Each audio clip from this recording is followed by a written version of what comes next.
પરંપરાગત ભરતકામ કળાને આધુનિક ટેકનોલોજી સાથે સંકલિત કરીને સ્વરોજગારનું સફળ મોડેલ ઊભું કરનાર સંજયભાઈ જગજીવનભાઈ પરમાર આજે અમદાવાદના વસ્ત્રાલ વિસ્તારમાં પોતાની આગવી ઓળખ બનાવી રહ્યા છે। તેઓ હાલ અલગ અલગ જગ્યાએ આ પ્રકારના તોરણ અને બેગનું વેચાણ કરે છે અને વાર્ષિક આનાથી સારી એવી કમાણી કરી રહ્યા છે। જાણીએ। મારું નામ સંજયભાઈ જગજીવનભાઈ પરમાર। હું હાલ રહું છું અમદાવાદમાં। મારું મૂળ વતન છે મોરબી। છેલ્લા 40 વર્ષથી અમદાવાદમાં વસ્ત્રાલમાં રહું છું। હું અત્યારે નાના નાના પાઉચ બનાવું છું। આવા પાઉચ બનાવું છું, પછી આવા પાઉચ બનાવું છું, પછી આ તોરણ બનાવું છું। અમારે આ બધું કોમ્પ્યુટર એમ્બ્રોઇડરીમાં થાય છે, બાપુનગરમાં થાય છે।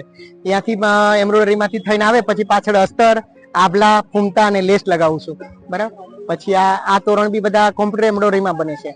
આ પણ કોમ્પ્યુટર એમ્બ્રોઇડરીમાં બને છે, બરાબર। અને આ બધી વસ્તુઓ છે સિરિયલો જોઈને હું બનાવું છું। જે આજથી 10 વર્ષ પહેલા દિયાવર બાતી આવતું હતું, એની અંદર સંધ્યાએ અલગ અલગ પ્રકારના પર્સ બનાવ્યા છે, તો એનો ફોટોગ્રાફી કરી લઉં અને પછી હું ડિઝાઇન બનાવું ને પછી હું પોતે વેચાણ કરું છું। હું, મારો છોકરો, મારી મમ્મી બધા પછી આ કામ થઈ ગયા પછી પેકિંગ બી નાનું છોકરું બી અમારા ઘરની અંદર કામ કરે છે। અને ઘણી વખત એવું થાય આજુબાજુના બહેનો ફ્રી હોય ને તો કે સંજીભાઈ અમે પણ તમને હેલ્પ કરાવીએ છીએ, તો એ પણ સિઝનની અંદર મને હેલ્પ કરાવે, તો એને હું મહેનતાણું આપું 200-250 રૂપિયા, એ ખુશથી લઈ જાય એમ। બાકી આની અંદર જો કળા અને મહેનત હોય તો આ વસ્તુ ક્યાંની ક્યાં પહોંચે છે। ઘણા એવા કસ્ટમર આવે છે ને, મારી વસ્તુ છે લંડન, આફ્રિકા, ઓસ્ટ્રેલિયા બધે જતી હશે।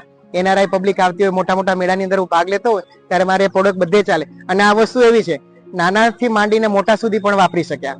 અને અત્યારે બધાની પાસે મોબાઈલ થઈ ગયા છે, ચશ્મા થઈ ગયા છે, એટલે ચશ્મા ને મોબાઈલ નાખીને આ સીધું સ્ટિચિંગ। અને બહેનોને એકદમ ફ્રી રહે, હાથમાં મહેંદી મૂકવી હોય, ગરબા રમવા હોય તો આ મોબાઈલ ભરાવી દીધો, કમ્ફર્ટેબલ વસ્તુ છે। અને આ વસ્તુ એવી છે કે આ વસ્તુ કપડાની છે તો મંદિરમાં બી લઈ જાય। કારણ કે અત્યારે એવું છે ઘણા મંદિરની અંદર લેધર રેક્ઝિન લઈ લેવા દેતા નથી, તો આ કપડાની વસ્તુ કમ્ફર્ટેબલ છે અને વોશેબલ વસ્તુ છે।